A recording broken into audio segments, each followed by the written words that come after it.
भगवान गौतम बुद्ध, बोधिसत्व, डॉक्टर बाबा साहब अम्बेडकर, इनको नमन। उपासक उपासिकाएँ, आज वर्षावास के निमित्त आपके बुद्ध विहार में देशना देने हेतु उपस्थित हुआ हूँ।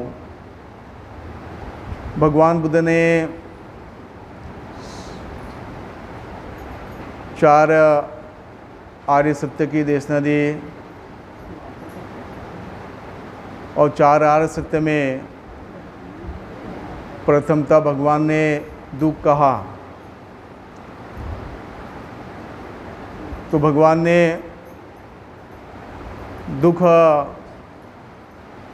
उन्होंने दुख की देशना दिए तो संसार के लोगों ने भगवान के धम्म को दुख समझा, दुख के तौर पर समझा। लेकिन भगवान ने दुख है, दुख का कारण है और दुख का निवारण है और दुख का निवारण का मार्ग है, भगवान ने इस प्रकार से देशना दी। आज मैं आप लोगों के पास में जो संसार में एक प्रश्न खड़ा होता है, प्रश्न निर्माण होता है। आप जैसे ग्रस्त लोग अपने जीवन में प्रश्नों को निर्माण करते हैं। अब वो प्रश्न होता है, आपने सुना भी होगा, आपने यह सुना होगा कि दुख पाने वाला और दुखों से मुक्त होने वाला कौन। ये गंभीर बातें हैं। अगर आप इसका अपने मनन में चिंतन मनन करेंगे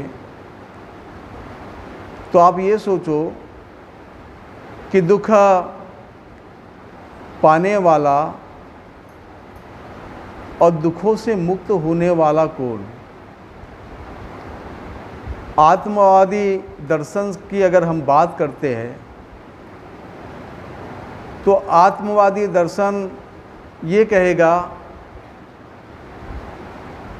कि जो आत्मा जो होती है वो दुख पाती है और दुख से मुक्त होती है। ये कौन कहते हैं?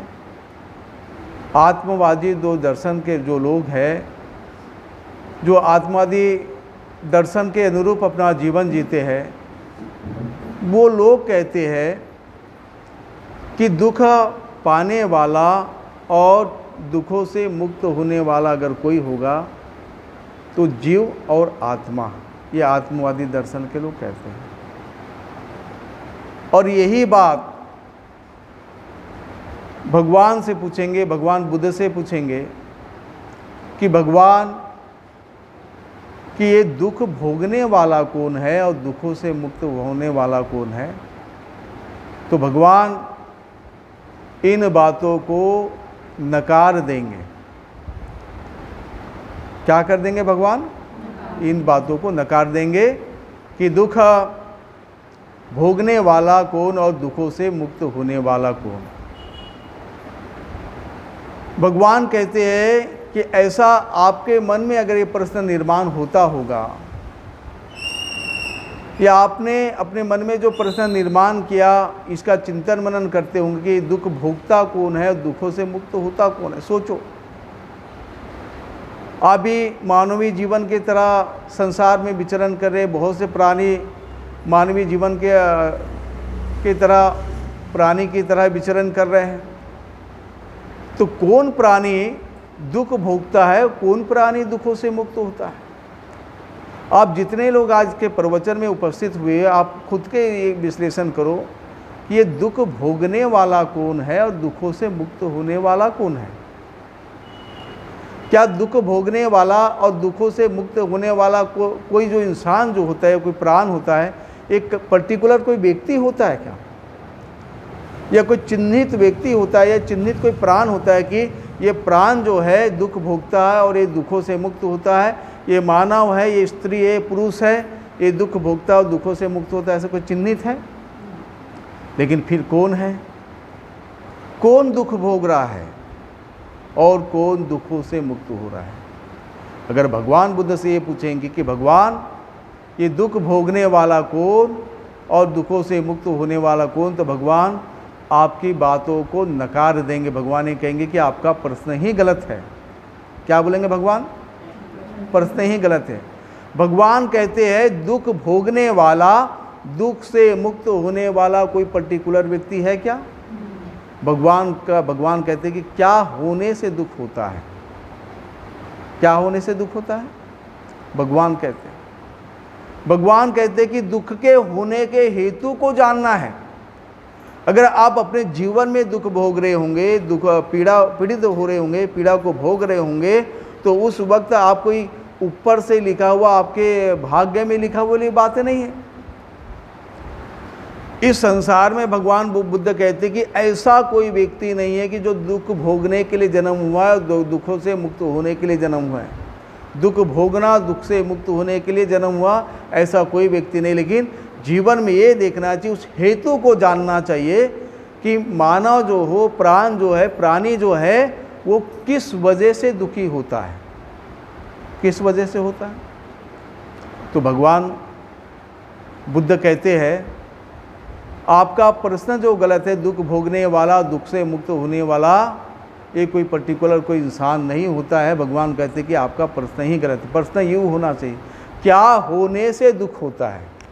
समझ में आई मेरी बात है? दुख क्या होने से दुख होता है? अगर आप दुख भोग रहे होंगे तो इसका हेतु होगा कि मैं अपने जीवन में कोई दुख को भोग रहा हूँ, तो दुख भोगने के पीछे में वो हेतु है कि क्या होने से दुख होता है। समझ में आया? तो भगवान बुद्ध कहते हैं कि तृष्णा के होने से दुख होता है। समझ में आया? दुख कैसे उत्पन्न होता है? तृष्णा के होने से दुख उत्पन्न होता है। अगर किसी व्यक्ति, किसी प्राण को अगर दुख हो रहा होगा, तो दुख होने के पीछे का एक ही कारण है कि उसके जीवन में तृष्णाएं हैं, उसके जीवन में चाहत है। 108 प्रकार की तृष्णाएं हैं। हाँ, मोह है, लोभ है, द्वेष है ना। इस प्रकार से अनगिनत 108 प्रकार के व्यक्ति अपने भीतर में तृष्णाओं को निर्माण करता है। अब जब व्यक्ति अपने जीवन में तृष्णाओं को निर्माण करता है, उस तृष्णाओं के होने के वजह से व्यक्ति के भीतर में दुख उत्पन्न होता है। आई बात समझ में? आई कि नहीं आई? जी। फिर भगवान से पूछेंगे तृष्णा किसे होती है, फिर बताइए। अब ये सोचिए कि कोई पर्टिकुलर इस पृथ्वी पर कोई इंसान है जिसे तृष्णाएं होती है, जिसके भीतर में वेदनाएं होती है। इस पृथ्वी पर कोई पर्टिकुलर इंसान है, पर्टिकुलर कोई प्राण है जिसे जो तृष्णा भोगता है, जिसे तृष्णाएं होती हैं। आप इस बातों को गंभीरता से लेइए कि तृष्णा किसे हो सकती है और तृष्णाएं किसे नहीं हो सकती। तृष्णाएं किसे होगी, किसे नहीं होगी, इस बात को जानना है। तो उस बात को जानने के लिए भगवान कहते हैं कि आपका ये भी प्रश्न गलत है कि तृष्णा किसे होती है। भगवान बुद्ध कहते हैं कि तृष्णा उस व्यक्ति को होती है, उसे होती है। तृष्णा होने का ही कारण है। क्या कारण है? इंद्रियों का होना, इंद्रियों का स्पर्श होना, इंद्रियों का संस्पर्श होना, उसके वजह से तृष्णाएं होती हैं। समझ में आई बातें?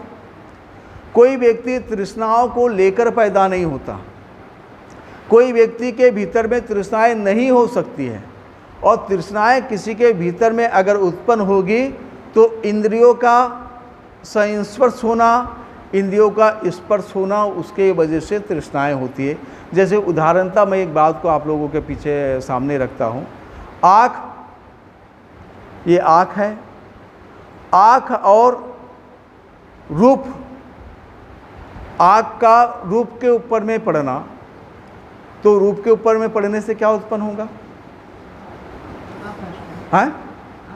अगर मेरी जो आँख वाली जो इंद्रिया, जो 6 इंद्रिया जो होती है, आँख है ना, कान है, नाक है, जबान है और त्वचा है, ये मन है। ये 6 इंद्रियों के होने से प्राणी के जीवन में तृष्णाएं होती है ना। और ये 6 इंद्रियां अगर किसी में संस्पर्श होती है, स्पर्श होती है, उसके वजह से व्यक्ति के जीवन में तृष्णाएं उत्पन्न होती है। अगर ये इंद्रियां किसी के, ये इंद्रियां स्पर्श नहीं होगी, संस्पर्श नहीं होगी, तो तृष्णाएं होगी क्या? तो फिर तृष्णा होने वाला कोई पर्टिकुलर व्यक्ति है कि संसार में? तो फिर तृष्णाएं किसके वजह से होती है? समझ में आई मेरी बातें? अगर मैं या अगर कोई युवा युवती अगर किसी एक सुंदर काया पे उसकी नज़र पड़ी, सुंदर स्त्री पे उसकी नज़र पड़ी, सुंदर पुरुष के ऊपर में उसकी नज़र पड़ी, तो वहाँ से क्या पैदा होगा? तृष्णा। कैसे तृष्णा पैदा होगा? क्योंकि उसकी आँख का जो है, आँख का आकर्षण एक स्त्री के ऊपर में होगा, उसका आँख का आकर्षण एक पुरुष के ऊपर में होगा, और वो आकर्षण क्या होगा कि मुझे प्राप्त होना चाहिए, ये मेरे करीब होना चाहिए, जो मेरे आँखों को जो अच्छा लग रहा है, जो मेरे इंद्रियों को अच्छा लग रहा है, वो घटना मेरे साथ में घटना चाहिए। इस तरीके से हम सोचते हैं। अगर उसका हेतु का पालन नहीं होगा, हेतु आपके जीवन में मूर्त रूप में नहीं निर्माण होगा, तो वहाँ क्या होगा? तृष्णा होगा। समझ में आई बातें? अब ये बताइए कि आप दुख भोगने वाले, दुख से मुक्त होने वाले हैं? आप अपने जीवन में तृष्णाओं को निर्माण करते हो, इसलिए दुखी हो। अगर आपके जीवन में इंद्रियों का संस्पर्श नहीं होगा, तो आपके जीवन में तृष्णा ही नहीं होगी। जब आपके जीवन में तृष्णा ही नहीं होगी, तो आपके जीवन में दुख होगा क्या? तो आप दुख लेकर पैदा हुए क्या है? तो इसलिए भगवान बुद्ध कहते हैं कि संसार में दुख भोगने वाला, दुख से मुक्त होने वाला कोई पर्टिकुलर कोई इंसान नहीं है। अगर संसार में कोई प्राण अगर दुखी होता होगा, अगर संसार में कोई प्राण व्यक्ति मानव जो दुख भोग रहा होगा, तो वो अपने इंद्रियों के कारण ही दुख भोग रहा है, क्योंकि इंद्रियों की कामना के कारण ही दुख भोग रहा है, और इंद्रियों के स्पर्श और संस्पर्श के कारण ही व्यक्ति दुख भोगता है, और उसके वजह से ही व्यक्ति क्या होता है? दुखी होता है।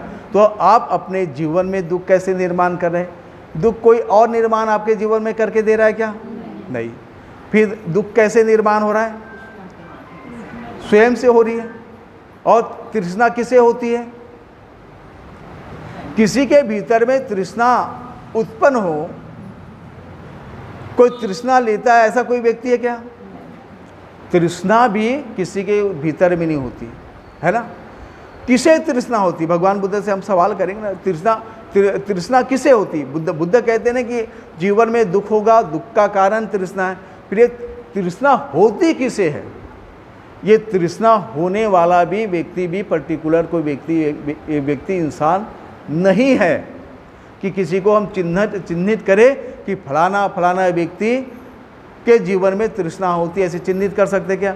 हम एक लोगों को बोल सकते कि नहीं आपको तृष्णा हो सकती है, आपको हो सकती है, ऐसा कोई चिन्हित है क्या? नहीं। फिर तृष्णा कैसे होती है? आपकी जो इंद्रियां है, जो 6 इंद्रियां है, 6 इंद्रियों का किसी वस्तु, किसी व्यक्ति, किसी भौतिक संपदाओं के ऊपर में आपकी नज़र पड़ती है, और वहाँ आपके जीवन में आसक्ति का जब निर्माण होता है, वहाँ क्या होता है? तृष्णाओं का निर्मूलन होता है। इसलिए आपकी आँख क्या चाहती है?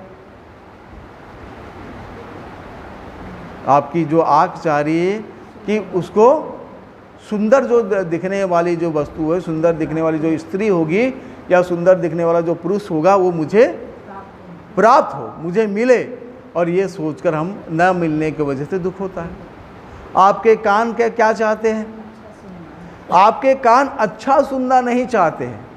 आपके कान जो है आपके अनुरूप जो बातें हैं, वो बातें अच्छी भी हो सकती है, वो बातें बुरी भी हो सकती है, लेकिन आपके कान जो है आपके अनुरूप जो है, वो बातें अच्छी भी हो सकती है, बुरी भी हो सकती है, चुगली भी आपको अच्छी लग सकती है तो आपके कानों के अनुरूप जो बातें होगी वो बातें सुनना का पसंद करोगे।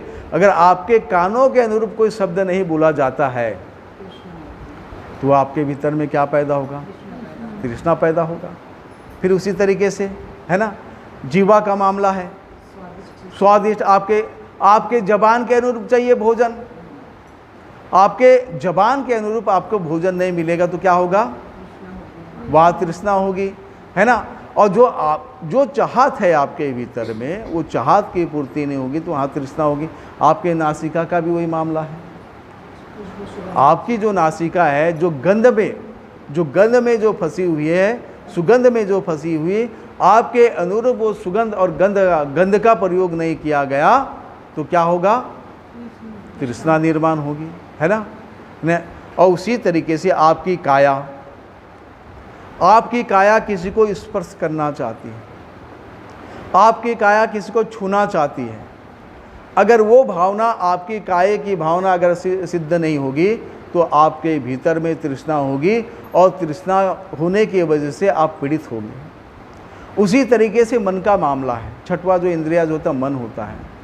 आपके मन के अनुरूप कोई घटना नहीं घटेगी, आपके मन के अनुरूप आपके परिवार के लोग, आपके समाज के लोग, आपके देश के लोग अगर आपके मन के अनुरूप नहीं चलेंगे तो आपके भीतर में तृष्णाएं पैदा होगी। इसलिए अब आप खुद ही सोचिए, ये तृष्णा होने वाला कोई चिन्हित व्यक्ति हो सकता है क्या? है? दुखी होने वाला कोई चिन्हित व्यक्ति हो सकता है क्या? दुख भोगने वाला, दुखों से मुक्त होने वाला, संसार में तृष्णा के वजह से दुख होता है। लेकिन आप अपने जीवन में अगर तृष्णाओं को निर्माण करते तो आपके जीवन में दुख है। आप अगर अपने जीवन में तृष्णाओं को निर्मूलन करते हैं, तृष्णाओं को ख़त्म करते हैं तो आपके जीवन से दुख जो है ख़त्म हो जाएगा। इसलिए अपने जीवन में तृष्णाओं को निर्मूलन मत ना करो, और तृष्णाओं के ना होने की वजह से आपका जो जीवन जो है वो सुखी हो जाएगा। और सुखी जीवन जीने के लिए हर पल अभ्यास करो। बुद्ध विहार में आकर हमने हमेशा अभ्यास करना चाहिए, घर में रहकर अभ्यास करना चाहिए। कल मैंने जो बातें बताया है ना, वो बातें मतलब आपने अपने जीवन में दान पारमिता करना चाहिए। आप अपने जीवन में शीलों का पालन करना चाहिए, और आप अपने जीवन में भाव का पालन करना चाहिए, मतलब ध्यान साधना करना चाहिए। ये तीन बातें आप अपने जीवन में इस तरीके से आप करते हैं तो आप एक अच्छे उपासिका हो सकते हैं, एक अच्छे उपासक के तौर पर आपका जीवन हो सकता है। इसलिए अपने जीवन में तृष्णा, आपको कोई तृष्णा दुखी हो रहा होगा तो वो कोई अपने कर्मों का फल नहीं भोग रहा है, वो अपने जीवन में जो कर्म, जो पूर्व कर्मों का फल नहीं भोग रहा है, वो अपने जीवन में जो कर्म जो संचय कर रहा है उसका ही फल भोग रहा है। इससे अगर आप सत्कर्म करोगे, आप दान पारमिता करोगे, आप शीलों का पालन करोगे, आप साधना करोगे तो आपके भीतर में किसी भी प्रकार की तृष्णाएं उत्पन्न नहीं होगी और आपका जीवन मंगलमय होगा, आपका परिवार का जीवन मंगलमय होगा। अभी वर्षावास का काल चल रहा है। ये वर्षावास के काल में आषाढ़ पूर्णिमा से लेकर आश्विन पूर्णिमा तक अगर आप दानशील भावना इस तरीके का आप जीवन जीते हैं तो आपका जीवन मंगलमय हो सकता है। इसलिए मैंने जो कल बताया था, पर डे हमने दान करना चाहिए।